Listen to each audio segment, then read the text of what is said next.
You are not from earth. You were sent to earth. This is a series that I'm taking a time to dive in.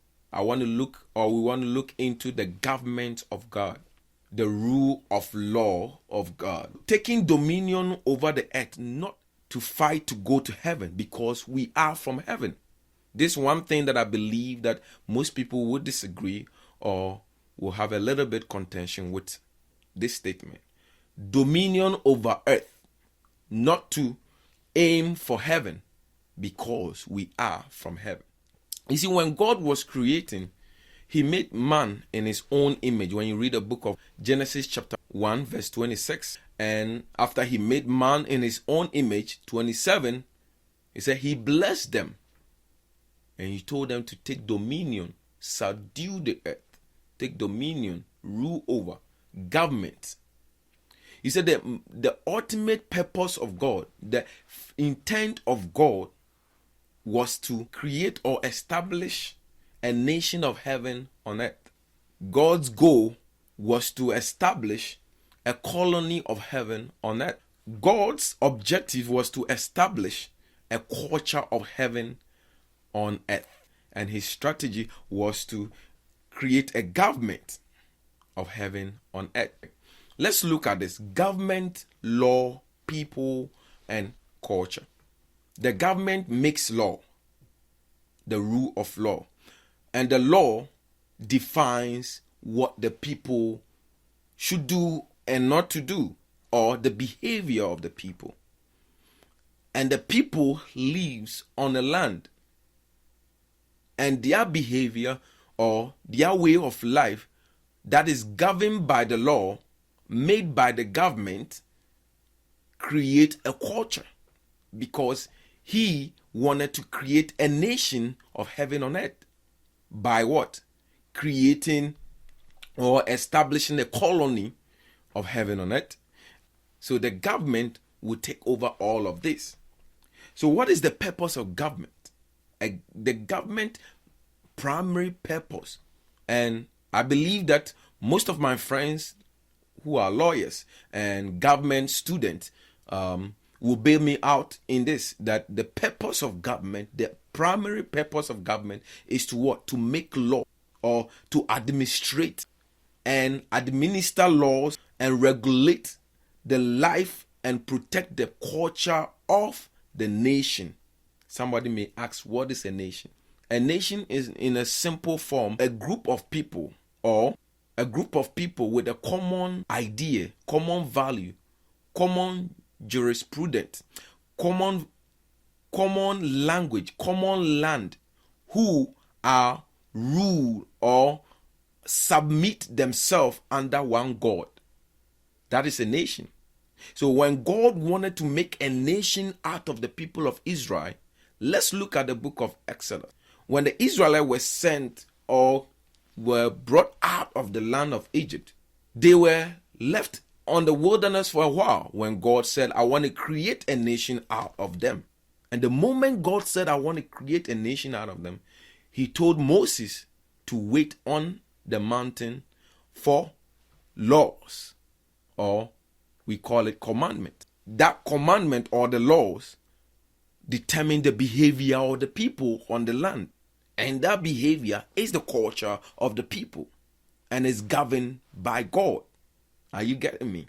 So then the government of humanity, that is what we do. We make laws. By the Senate makes laws and we obey them. And those laws makes who we are as a nation. There are things that this nation have legalized that other nations have not. Marijuana is legalized in public, but some nations don't have it legalized. So their behavior towards marijuana will be different. Government primary purpose to establish laws, administer, and regulate the lives of the people in the nation, which is their culture, and establish jurisdiction and justice, ensure domestic tranquility, support economic system, promote rule of law, protect right of the people, prepare for common defense. These are the purpose of government. And I believe that my law student or my law friends will bear me out. What is a government in the first place? We define what a nation is. What is a government? A government is a group of people, organized institution, who regulate or administer laws and make sure that they are obeyed. That's why we have three forms of government or three structures of government. We have the judiciary, we have the executive, and we have what? The legislature. They all work together. We call something balance of power. They check one another, check and balances. This is government. So that is what God wanted to create. That was his strategy, to create government of heaven on earth. That is why I want to take you into scriptures. But before we go into scriptures, as Moses was giving the law, because God was creating a nation out of the people of Israel, he gives them laws.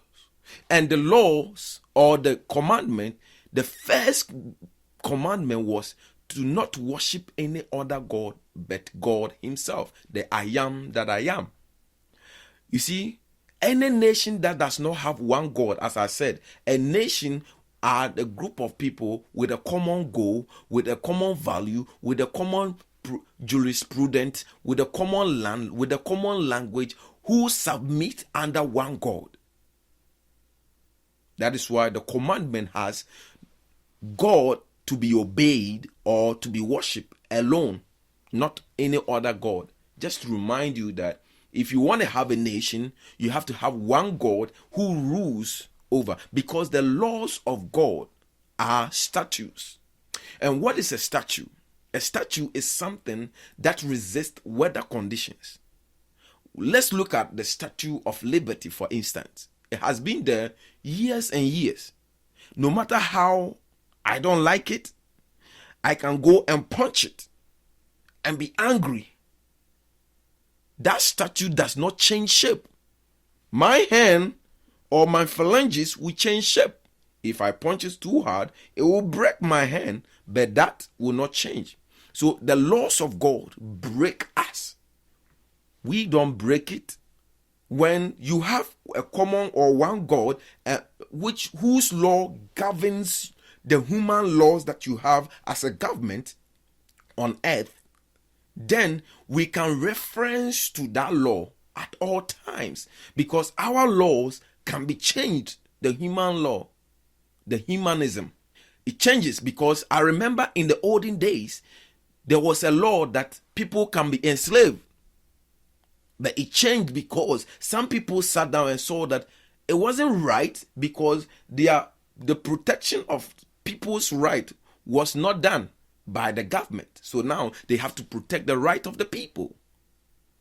So it was deleted from the laws that slavery is not good. So it's no more a law. If you're caught becoming a slave master, you'll be in trouble. Isn't it? And now there's no slavery. There was a time where there was horrible laws. Now it is seen to be horrible now, but then it wasn't seen horrible. That's what human laws are. God's law does not change. It has not been horrible, and it can never be horrible. That's why it is seen as a statue. No weather condition can break it. Those statues we see outside, no hurricane, tsunami, or earthquake has broken them. That is how the statue or the laws of God are. And let me clarify this, that Jesus did not come to break the laws or to abolish the law or to destroy the law. He came to fulfill it so that we also can follow up with his work. Very important to know that. That's why the grace message has to be careful when you are preaching the grace message, because grace is allowance for us to be able to obey the law without struggle, and also a form of we reconciling with God without a struggle like the former days. I'm not treading that part today. You're just going to go with the government. So the government of man and the rule of law changes.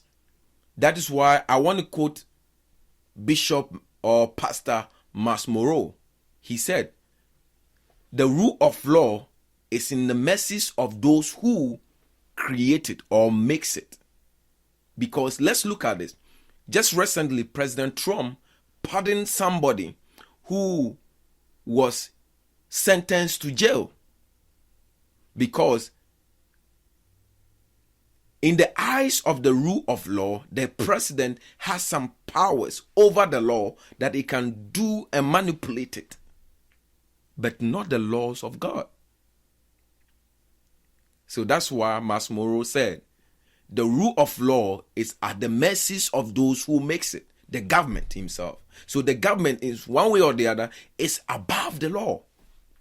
If I can say that, be free. Because there are certain things that the government can do that a regular human being cannot do. Just like we say, the rich are always above the law. Oh, everybody is not above the law, but some people are above the law because it's the law of human. The law of God, nobody's above it. That's why in a nation, you have to submit to one God. When you come to my house, you can have whatever God you have or whatever rules you have, but you don't bring it to my house. When you go to a nation, you are from another nation, you don't take your rules over there. Like I said, if something is legalized here, I cannot go to another nation and practice it if it is not legalized over there. That is their culture. That is their way of life. That's why I say culture is not in the land. Culture is made from the law, and the people exhibit the behavior, and their behavior is the culture. So when we say we have a culture, we don't have a culture in a particular land. We have values. That values are different from culture. Culture is made from law, the laws that we obey, that create and makes us who we are in a society, in a jurisdiction, in a terrain, in a land, in a particular area. People over there living in a particular certain way to appease themselves is a culture. So let's go back to the scriptures. As I mentioned, let's look at the Adamic account. And I think mentioned a little bit about it. The Adamic account, when you read the book of Genesis chapter 1, verse 27 to 28, the Bible said, and I'll read from the middle. It said, and God said unto them, be fruitful and multiply, and replenish the earth, and subdue it, and have dominion over the fish of the sea, and over the fowls of the air, and over everything that moves upon the earth. Dominionship is government. Government is the power to rule, to direct, to establish law, to administrate. That is government, dominionship. That is the Adamic account. And as I said, the first thing that God gave unto man was government, and after government was law. Don't eat. That's what he told Adam. Do not eat. It was a law. Do not eat from the tree of life. And they did. That is why when you look at when they violated the laws of heaven, there was something we call tracing. A tracing means that, let's take the British colonizing a country or ruling over a country or taking dominionship over a country. When the people disobey the governor, there is a treaty where the governor is taken out of the country so the country can rule themselves. So that is death. When you look at in the scriptures, they died because the governor was taken back to heaven, who was the Holy Spirit. We will not go there. We will not mention that. The effect of that was the loss of diplomatic relationship with heaven.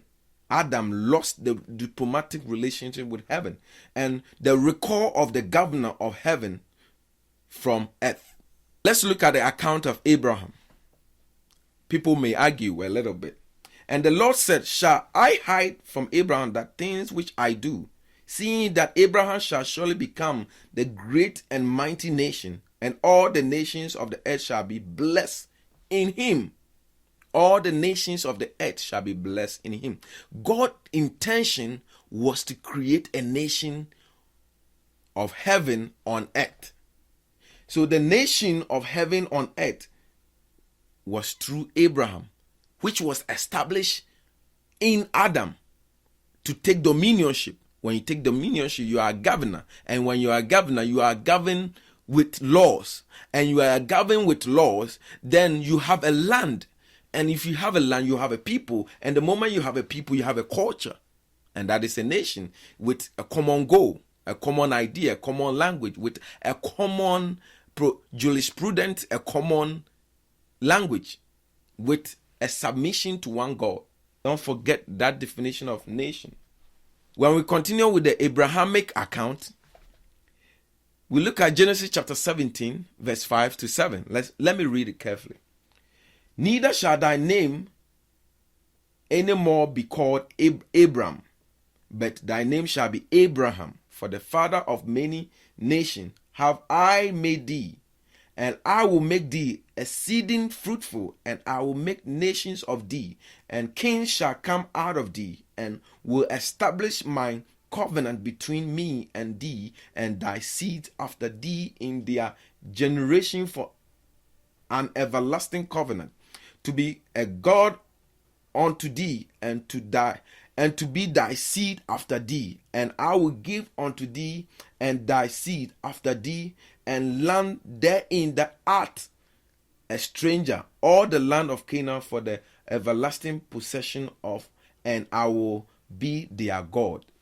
You see the definition of a nation that I gave you, it's right defined over here. He said he will give him a land.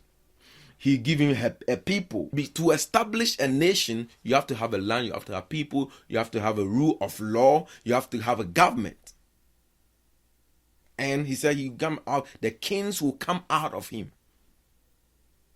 So the purpose of God was not, if I can rightly say, and nobody will beat me up, say that the original purpose of God was not for church, but for a nation.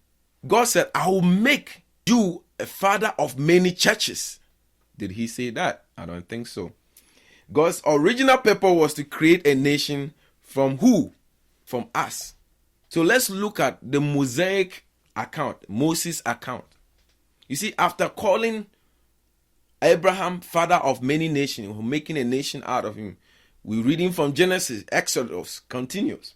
We read Exodus chapter 19, verse 5 to 6. Now therefore, if you will obey my voice indeed and keep my covenant, then you shall be a peculiar treasure unto me above all people, for all the earth is mine, and you shall be unto the kingdom of priests and an holy nation. God's original purpose was to make a nation, not a church. But we will get to where God created church. It doesn't mean that God purpose or church was not in the purpose of God. This is just to give you the appetite to be watching this series that I have entitled The Government of God. Now we're going to go into what is the government of God? How does the structure of the government of God looks like? How does God want things to go? And that will be in the next week segment. So keep watching, keep sharing the videos, and I believe that you keep learning as I am also learning. I believe that today you have learned something new, and I have learned something new myself. As I said, government makes laws. The laws regulate the behavior of the people, and the people are behaved that create a culture. God bless you all for watching. I'll see you same time next week. Now our post is going to be on Fridays in the evening.